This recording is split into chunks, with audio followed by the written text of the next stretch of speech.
MS-13.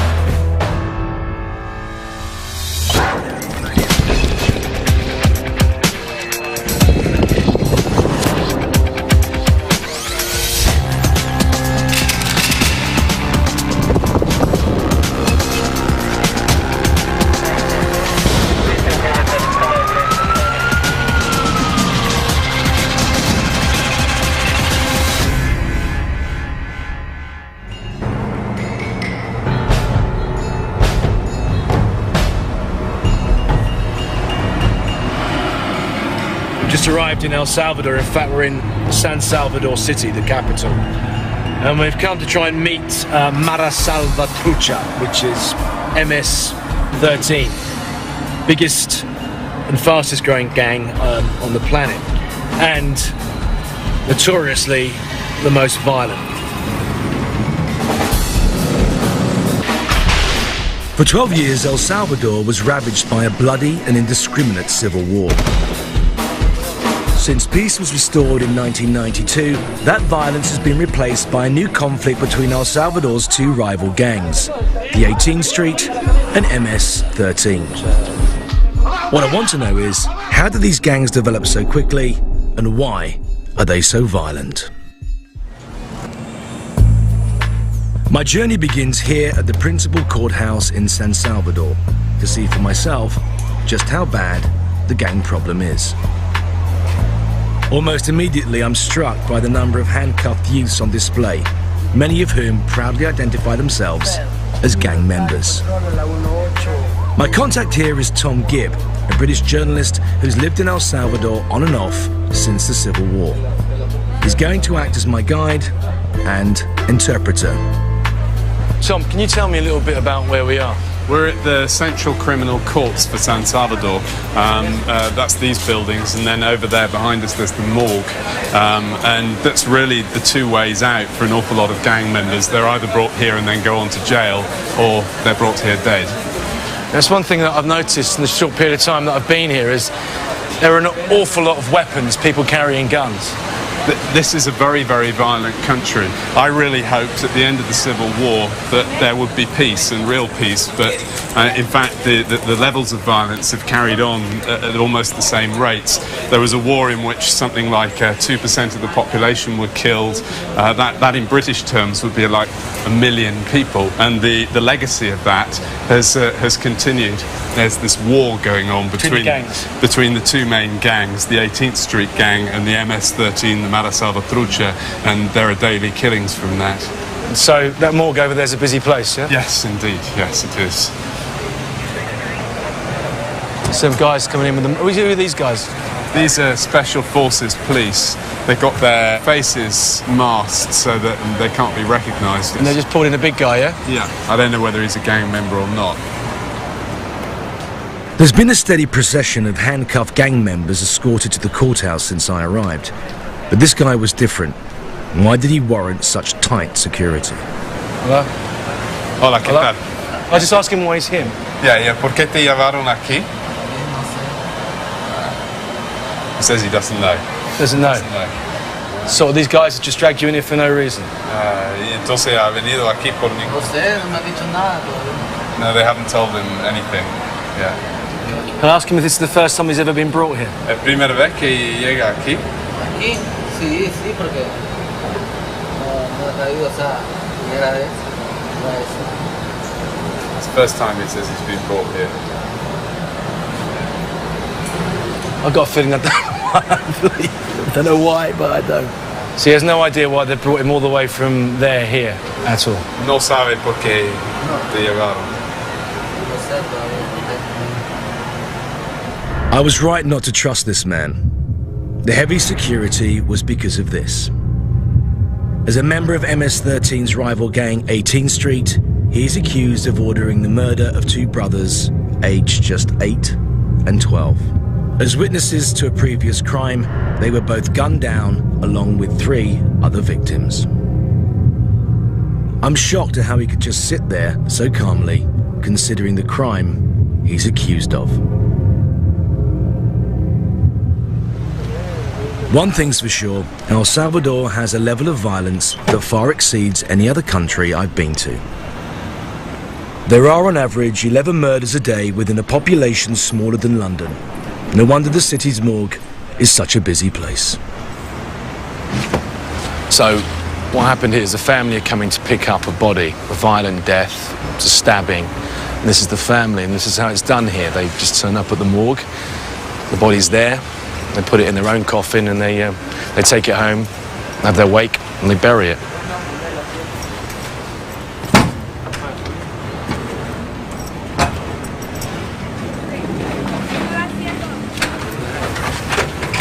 Life and death in San Salvador.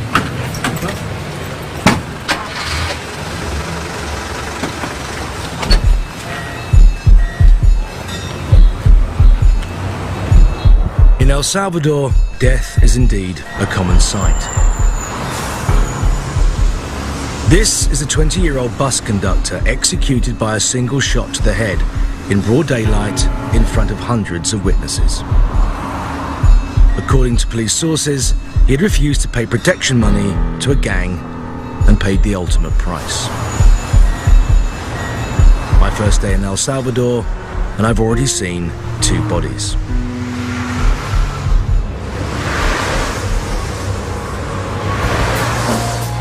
Tom had informed me of a tough government policy known as mano dura, introduced in an effort to stem the growing gang violence. This new law gave the police powers of arrest for simply wearing gang clothes, having gang tattoos, or even hanging out in public with other gang members. Whilst this may have succeeded in putting more MS-13 behind bars, this draconian policy has actually backfired, forcing the gangs underground. In order to meet the gang, I need permission from high-ranking members who run MS-13 from prison. 4 hours from San Salvador is Ciudad Barrios, housing 997 of the most violent and influential gang members in the country. Right, we're in Ciudad Barrios prison, just about to go and meet what we've come to see. It's 13. So powerful are these inmates that it was them and not the warders who granted us permission to enter. As I walk through this imposing compound, I make a startling discovery. Everywhere I look, I see MS-13 gangsters and not one single warder. This is a prison guarded from the outside, and I am completely at the mercy of Hugo, a high-ranking MS member and a convicted murderer. So this is a purely MS prison, yeah? And the reason that when did they start segregating the prisons into different gangs? In 2001, right? Because there was too much violence. Too much violence between too many problems, and then with all the gang members, we got a fight every day, in different places, and now we got together, and everything is cool. Before the authorities segregated prisons, members of MS-13 and their enemy, the 18 Street Gang, frequently clashed. It is said that in this very yard, MS-13 members played football with the severed head of a rival. It's stories like this that give MS-13 its fearsome reputation.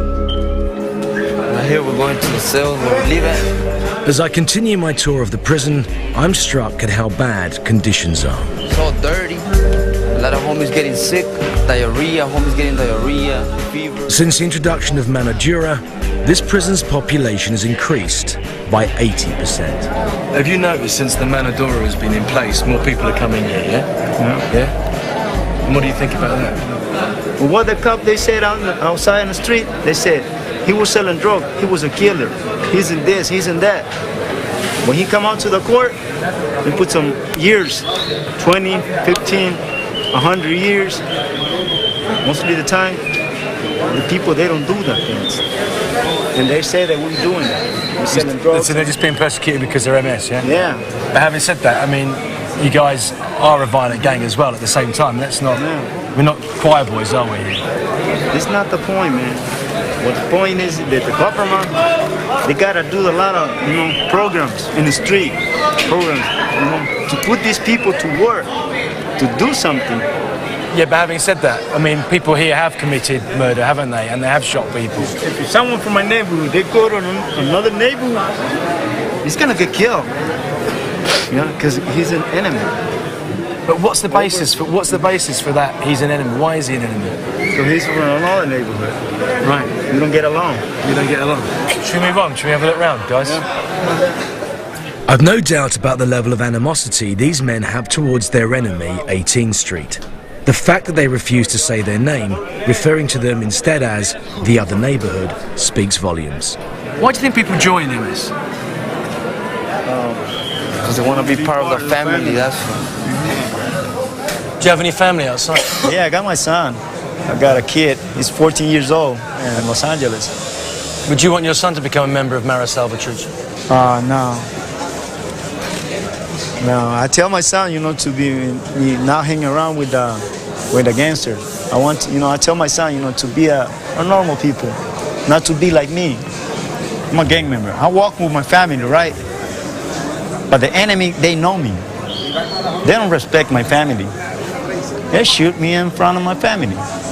That's the way that they act in the other neighborhood. And we know and we respect because we got our rules. But these people don't respect the family. They kill the family, they kill you. They don't give a fuck. But you must have lost friends along the way, huh? Yeah, you know. Yeah. And you? You must have many friends, yeah? Yeah.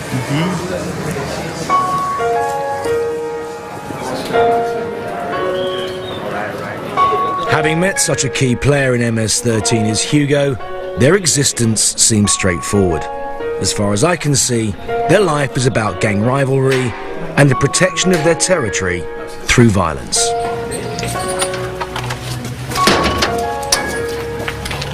Well, that's the MS prison at Ciudad Barrios. Seems to me the government are more interested in incarceration than rehabilitation. From what I've experienced in there, I can't see any good coming out of this place.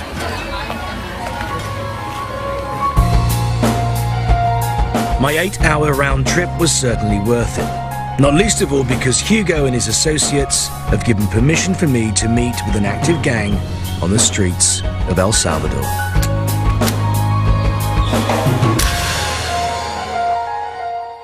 Bienvenidos al Aeropuerto Internacional El Salvador. It's my third day in El Salvador on the trail of Mara Salvatrucha. By far the biggest, and it's fair to say, the most violent gang in the world. But MS-13 was actually started in Los Angeles in the 1980s by Salvadorian immigrants. And at the end of the Civil War, as these immigrants returned home, so did the gang.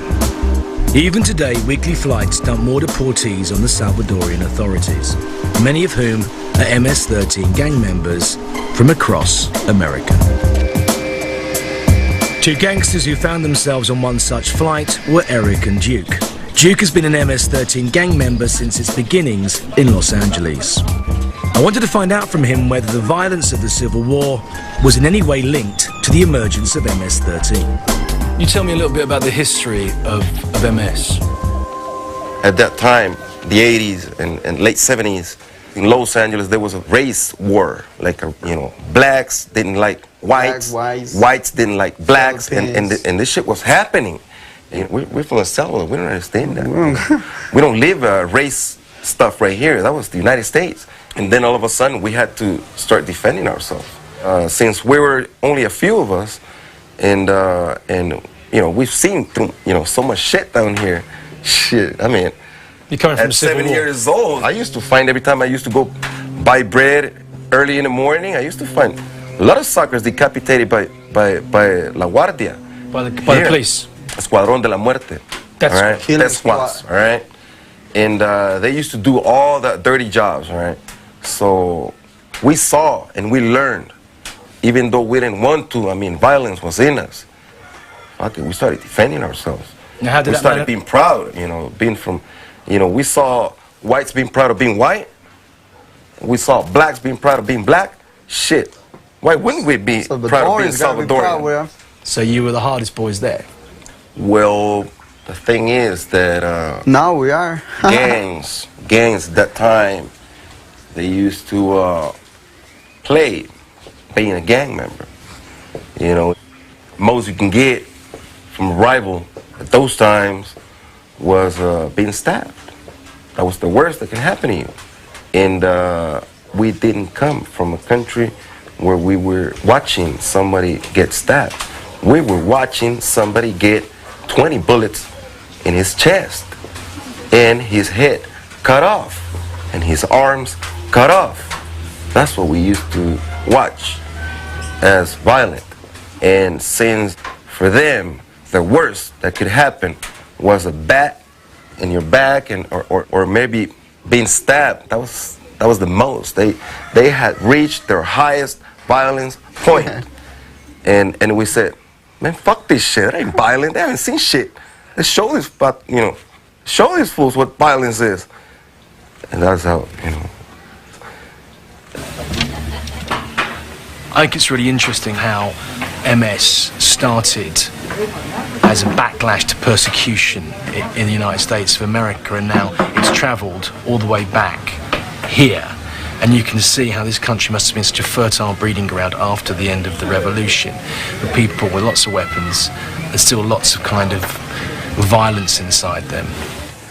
The interesting thing about them is that, they don't seem to be like most gangs associated with any kind of drugs or making money. It all seems to be basically about, I hate everybody else that isn't in my gang, and I will kill everybody who isn't in my gang.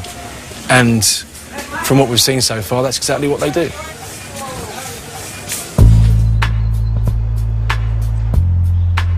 Having established why MS-13 have such a violent mentality, it's time for me to meet an active gang on the streets of San Salvador. Journalist Tom has once again joined me to interpret. And this is predominantly an MS area where we are now. Right here is MS, yeah, but if you go a couple of blocks down that way, literally a couple of blocks, it's 18th Street, and then down in the other direction there's 18th Street, and then the other side there's a little island of MS as well. So there's little satellites dotted all around? Yes, they're living very close to each other, and a lot of the conflict is finding out who's who and where their families are and stuff like that. Just down here, the guys from the MS who we're going to meet were saying that a couple of their guys were shot a little while back. Yeah, by 18th Street they came in. Just here? Yeah, down here. They tend to come in quite a large group. They've got information where one of their rivals is, do a quick hit and go. It's a nasty war. Yeah. Waiting on a ridge is the gang itself, including Joker, Groupie, and their leader, Chucho. From this vantage point, they can keep watch over their territory. The gangs are probably 30,000 strong between them, the two main gangs, but they're divided into sort of cells in different bits of the city, so the clique is just each cell and each bit of territory. So clique could be like a defined space, which is MS territory, and should anyone from 18 go in there, they're dead. They're dead. So these are the boys, yeah? Yeah. Hola, my name is Ross. Pleased to meet you. Hello, Ross. Ross. Nice to meet you guys. You do? Okay, yeah, pleased to meet you. Pleased to meet you, I'm Ross. Can you explain to me, guys, what a clica is? What does it mean? Nuestra colonia. Nuestro territorio. Esa es nuestra clica. It's their neighbourhood, their territory. And that's the name of the clica on the back. Can you explain what the name is, though? Sí. DLCS. Sí, ¿qué quiere decir? Delgado Little Psycho. It's the small psychopaths of Ciudad Delgado. So the small psychopaths of this particular area, and that's the name of the clique. Yeah, that's the name they've given themselves. Yeah. So you guys are a member of MS-13, is that correct? Yeah. Sí, son del MS. A morir. A morir. Until they die, they say. Until they die. Yeah. Mm-hmm. Can I ask the question, why, guys? Why do you join? Why do you become a member of MS-13? What's the reason? Entramos. Bueno, yo entré por decir así, por desquitármela, porque asesinaron a mi tío. Luego yo dije que me metería al barrio y lo hice y todavía sigo. No, y muchas veces van, le tocan a la familia a uno y ahí es donde uno huevo. Tampoco, dejarse no puede, tampoco. if somebody from 18th Street comes in here and tries to kill or hurt somebody from MS-13, what is your response? Es que si viene nosotros lo vamos a matar, no a nosotros. Sí. Yeah, sure. But what is the conflict between the two gangs? What is it based on? Lo más que cuidando la zona de nosotros. Donde nosotros vivimos, cuidamos. Nosotros no lo podemos dejar que lo quieran venir a hacer donde nosotros vivimos, Casaca, pues. Aquí estamos en El Salvador y aquí la salvatrucha es la que controla, pues aquí no pueden venir inventando pues. Ellos aquí, pues aquí nosotros somos, pues y les guste o no les guste, pues sí. Chucho and his clique were being surprisingly open, and I didn't take their threats towards their enemy as idle boasting. I've been told that to join the gang, you must kill a member of 18th Street, which means I was probably surrounded by 5 murderers. As the leader of his clique, Chucho knows more than most the need to guard his territory, and I wanted to find out how he defends himself.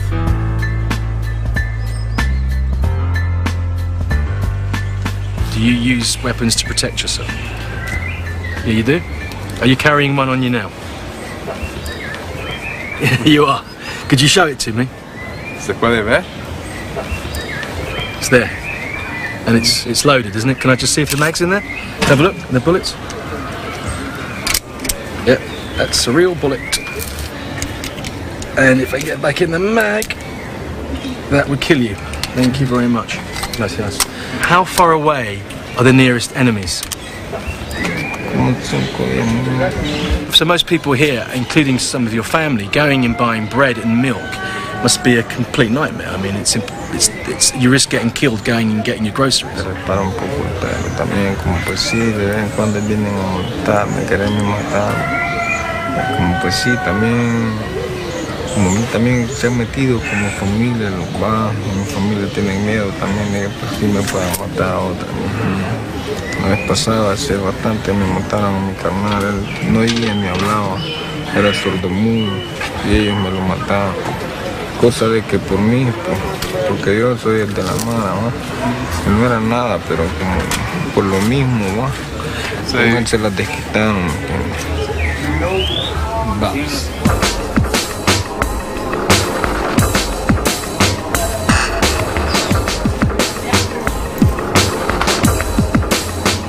Just been a day in Delgado, meeting Chucho and his friends, the clique of MS-13 in Delgado. The striking thing to me was that, you know, MS-13 is supposed to be the second biggest threat to America after Al-Qaeda, and they look like sort of bunch of scared lads to me.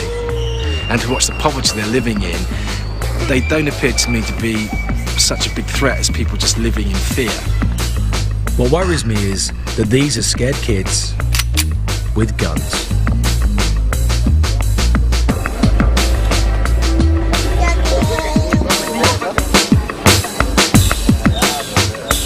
I can see why Chucho and his gang arm themselves, living where they do, surrounded by their enemies. But for the police, these armed gangs are their greatest concern, and for me, things are about to get even more serious. I've been invited to accompany the police on an armed raid to a notorious drug and gang district in San Salvador. Having seen for myself the weapons used on the streets, it's now time for me to witness the full force of the law. I have to say, looking around, it looks more like we're about to invade a small country rather than go on a drugs bust. As night draws in, I'm still unable to find out exactly where the raid will be, and I'm not the only one.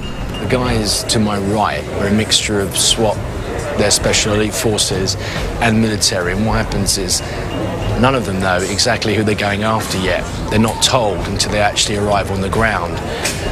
The reason being is they're worried that these guys would pass the information on, so it's very much on a need-to-know basis, and obviously these guys don't need to know. After a 3-hour wait, the call is made, and approximately 250 heavily armed troops are dispatched. I must say, not for the first time on this trip, I'm more than a little nervous. We're well on our way now. think we're about 2 minutes away. I've definitely had better Wednesday nights out, that's for sure, and drier ones. As we arrive at the scene, I'm left to my own devices and run in after the armed police.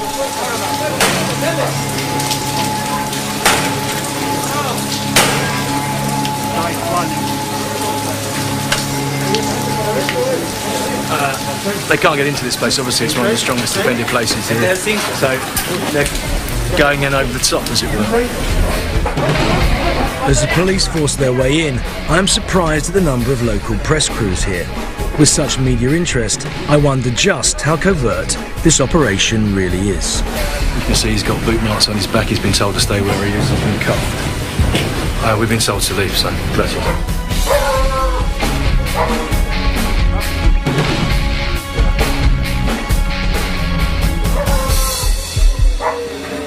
I learnt afterwards that this operation was targeting 6 known gang members and drug dealers. Only 2 were caught.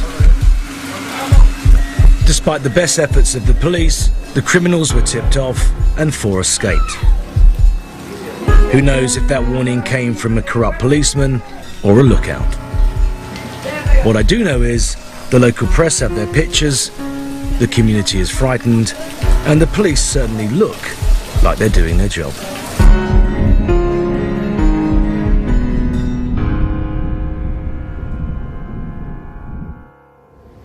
I can't help but feel that last night's show of force by the police was exactly that, a show. With all the press and photographers running around, I wonder if the publicity was of more importance than the arrests. Lionel Gomez is an investigator with powerful connections and ties to the American Senate. He has his own theories behind the government's attitude towards gangs like MS-13. Everybody will tell you that the clickers are involved in drugs. They're either dealing with drugs or moving drugs. Well, there's a problem with that. According to DEA, there's a movement of 570 tons of cocaine that go through the... 570 tons of cocaine. Pure this cocaine. Is the pure cocaine. This could be worth $30,000 million. The clickers are not doing that. How can they? They won't live the way they live if they were moving 570 tons of cocaine. In order for the big business to exist and move about in an efficient way is to have the ambiance, the society, have a lot of corruption. So it's very useful to have clickers at the bottom because it catches the attention of the press and it's very flamboyant because of the tattoos. But the real story is the guys that move 570 tons. So who are they? Well, I will say some of the most powerful people in the region. I.e. the people in the government, businessmen? Maybe, yes. So i.e. the biggest gang in the country is probably the government. Yeah. That 50... They don't wear tattoos. They don't wear tattoos? They wear Rolex watches and they wear very expensive ties. And what you're saying is it suits them to have a gang warfare going on because it acts as a smoke screen and takes everybody's eye off the fact that what they're actually doing is shipping this cocaine through the country. But if the corruption is so obvious, why doesn't anybody do something about it? Fear. They kill you here. They can starve you to death. Or they can shoot you. Or you can have an attack done by one of the clickers. I mean, somebody can steal your purse in the street, anybody, and can shoot you. This is a very casual country when it comes to violence, but very effective. According to Lionel, corruption is a huge problem in El Salvador, and I'm inclined to believe him. $1 million coke deals couldn't be further away from the lives of gangsters like Chucho. For him, life is more about staying alive and providing for his wife and child, even if they are in prison. With Chucho and his family, he's come to see his wife, Ingrid. She was arrested with him for possession of marijuana, but while she's been in prison, not only has she had Chucho's baby, but she's also been accused, along with 13 other women, of murdering somebody inside prison. So now she's being held indefinitely inside. This is the first time that Chicho has had an opportunity to see his daughter. So we're going to watch him meet her for the first time. As a gang member, it's far too dangerous for Chicho to use public transport. Not only would he have to travel through several 18th Street territories, but he also runs the risk of being arrested under mano dura. Only by traveling with me could he and his family make this trip. How does it feel to see your daughter? Bien. Bueno, Me hace falta tenerla conmigo. A las dos. Me hace falta tenerla conmigo a las dos. These things happening to you, does it ever make you question about being in the gang? Sí, o sea, de que más que todo, ustedes saben de que uno, o sea, de que uno es el que anda en estas cosas, va, y por mí ha sufrido bastante ella, tanto como ella como los niños también, las niñas. Ajá, cosa de que pues sí, yo no hubiera querido que en ningún momento fuera así, va. Lastimosamente así fue, va. Primero Dios, ya no va a volver a pasar esas cosas así. Sí, porque el problema soy yo, ellos no tienen nada que ver. But it's not just Chicho's wife and child who have suffered. His mother has also had to bear the pain of her son's gang life. Can you tell me about your concerns for your son? Pues el temor que tengo es que me le hagan algo. Ya van, perdón, como 3 veces que me lo han intentado matar. Desapareció un primo también que me lo mataron por lo mismo. A mi hijo también y a mi hermano que hace poco también lo mataron. Porque yo siento de que hay mucho riesgo, estamos corriendo, tanto como él, como nosotros, como familias.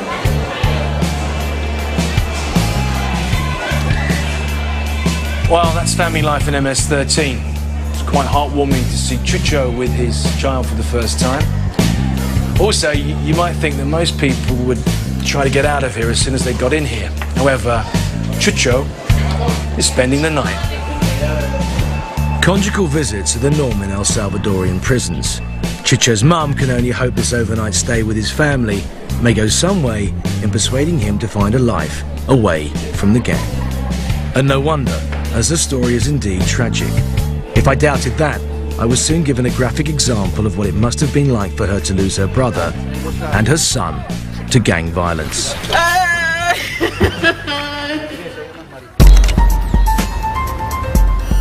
So far I've spent a week with MS-13, the gang the Americans dub the most dangerous in the world. There's no denying they're a violent group, but this is a country with few opportunities and the chips are heavily stacked against them.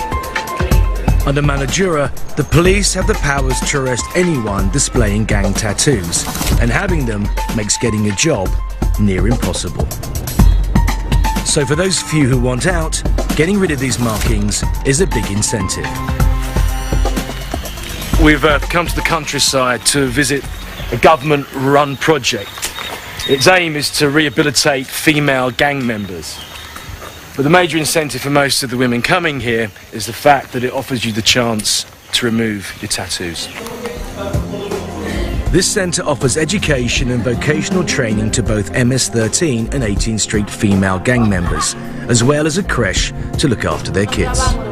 It's the first time I've seen the two gang enemies together since I've been here. So who's MS here? ¿Quiénes son MS? Levanten la mano. And how many 18th Street? 18th Street, yeah. Thank you. So what was the attraction for you to join a gang? A mí me atrajo. ¿Sí? O sea, que quería ser igual que otras. Mi caso es bien diferente, porque yo no quería meterme en las pandillas, pero a mí me agarraron a la fuerza. Saltaban encima de mí. ¿Cuánta gente te brincó? 18 personas eran. 18 people. Hembras y varones. We hear that a lot of people get raped inside the Maras. It's true? Por amor, tal vez. No, porque si no quieren aguantar duro, piden por amor y le pasa el tren, pero no. What's the train? Nada. Es como va uno detrás de uno, va el otro, violación. So the train is that one guy goes after another. That happens, is it a lot? Sí, pero ahí depende. O sea, ahí depende de la que se va a brincar. Ahí le piden el permiso a la que se va a brincar. Si querés algo, Do you have more respect if you go in by violence or if you go in by love? no, ya No, it's more respect if Ya you la do it by agarraste her. todo. Because if you do it by love, then you're like a prostitute of the group. All right.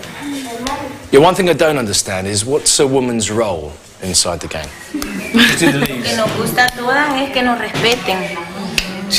Ganarse el respeto de todo. Una misión en la pandilla.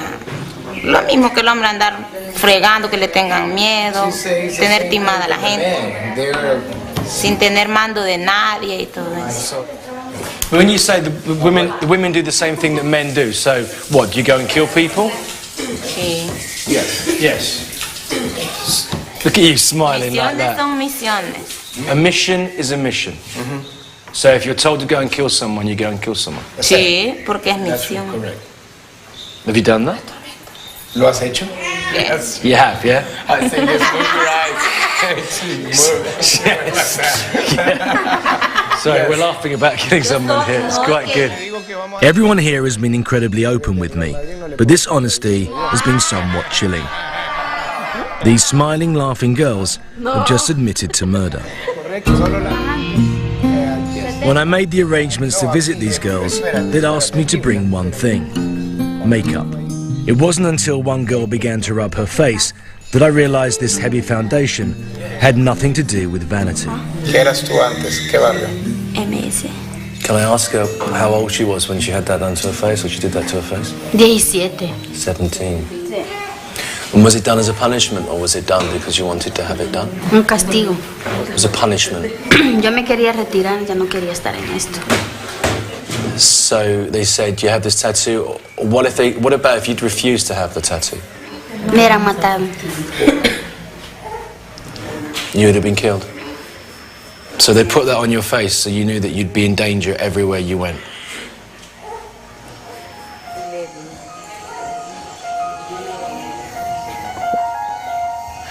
Well, that was the girls. Uplifting, sort of depressing at the same time. The thing that staggers me is that an $18 bottle of makeup can save your life here, because if they go out with 18 or MS tattooed on their face, there's a good chance they could be killed. There were 12 girls on the course, so there were 14. One killed herself in a freak accident. The other one was shot only a week ago. The other amazing thing is that this is the only project of its kind in the whole of Central America.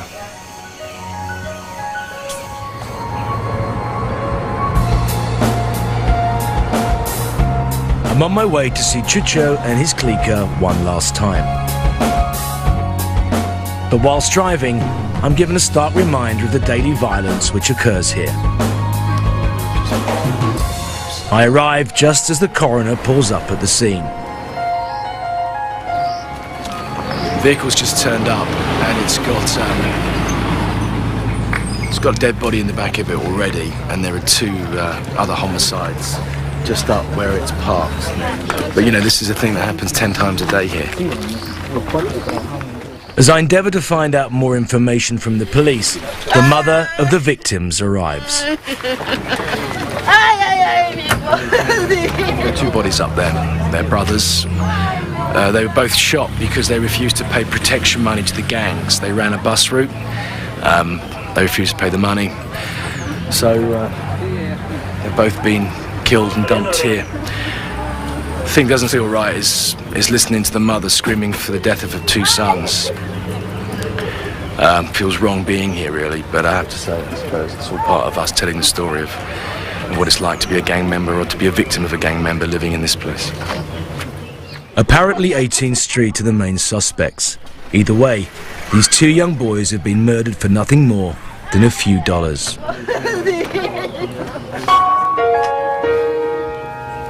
It's fair to say that some of the people I've met over the past few days are victims of some terrible circumstances. But it's also impossible for me to feel any kind of sympathy for the gangs, having witnessed this terrible scene for myself. I'm almost relieved to hear that MS-13 were not involved in this murder of two innocent bus operators. That's not to say that Chucho and his clique aren't connected in some way to the daily atrocities here in El Salvador, because they are. I'm finding it increasingly hard to rationalize the violence I've seen, and the reason for these incessant killings still eludes me. The boys have brought me to Soyapango, another MS-13 controlled district and one of the most dangerous parts of San Salvador. Here are memorials to the dead, those who will not be forgotten. These are people who have been killed in action, yeah? Son hombres de que los hemos perdido, de que los han agarrado ahí en el camino, pues los han matado, huevos. And when these people are killed by other gangs, are their murders avenged? Claro. How do you know which person has pulled the trigger when one of your friends has died? Do you go out for that person specifically, or is it anybody from the opposing gang? O sea, que más que todo, muchas veces busca la misma gente lo que ha hecho eso, ¿me entiende? Y a la misma vez, si no se agarra él, te agarran otros enemigos. But doesn't that, you know, blood for blood all the time mean that there'll never be an end? Está muy difícil.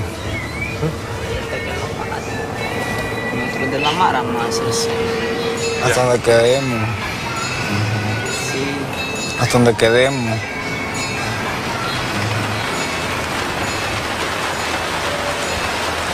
Should we get out of the rain, guys? It's absolutely pouring. Chucho's frank remarks are not about bravado. They are simply the truth. It's a straightforward philosophy: kill or be killed. But whilst they're still around, these boys are going to enjoy themselves. I have to say, stunning amount of Mary Jane, they call it, marijuana these guys get through. Mary Jane. I mean, we start very early in the morning, finish very late at night, and it's a continuous roll one, smoke one situation. And, you know, it's pure marijuana. There's no tobacco used. Mary Jane. Mary Jane. There you go. My time with MS-13 is almost up, but with true Salvadorian hospitality, Chucho's family have invited me to dinner to say goodbye. Chucho, what do you think is the future for the clique here? No se sabe, hasta ahorita no se sabe, nomás que siempre hay bastante de que, pues sí, como es que andamos en guerra, pues en la guerra, pues en un abrir y cerrar de ojos también nos podemos quedar, pues no sabemos a dónde va a llegar esto en realidad. Pues. What do you think the future holds for you and your family? O sea, que más que todo, ahorita que yo estoy con ellos, ahorita no la tengo a mi lado, pero porque ella está presa, pero pues sí, mi bebé está acá afuera, ellos están a la par mía, ellos van, por lo menos en el momento que están ellos conmigo, trato de estar, porque como le digo, no sé cuándo se me van a apagar las luces también. Chucho, muchas gracias. Gracias, Joka. Gracias, guys. Thank you very much. Having spent so much time with Chucho and his clique, I find it hard to imagine these boys capable of the violence associated with MS-13. But it would seem they are. After I'd left the clique for the final time, my sources informed me that Chucho may have been involved in the rape and murder of a 15-year-old girl, as well as the shooting of a rival gang member's sister. Whether these accusations are accurate or not, I don't know. But given everything I've witnessed during my journey through gangland El Salvador, I wouldn't be surprised at all. MS-13 are probably the most dangerous and violent gang I've ever met. They have a structure, but I seriously doubt they're the international crime organisation they're said to be. The Manadura has had little effect. The gangs seem to be as strong as ever, and the murder rate has gone up. It seems to me, unless there is some kind of economic or social change here that was promised at the end of the Civil War but never delivered, then the rise of MS-13 and gangs like it will only continue, and so will the violence and suffering.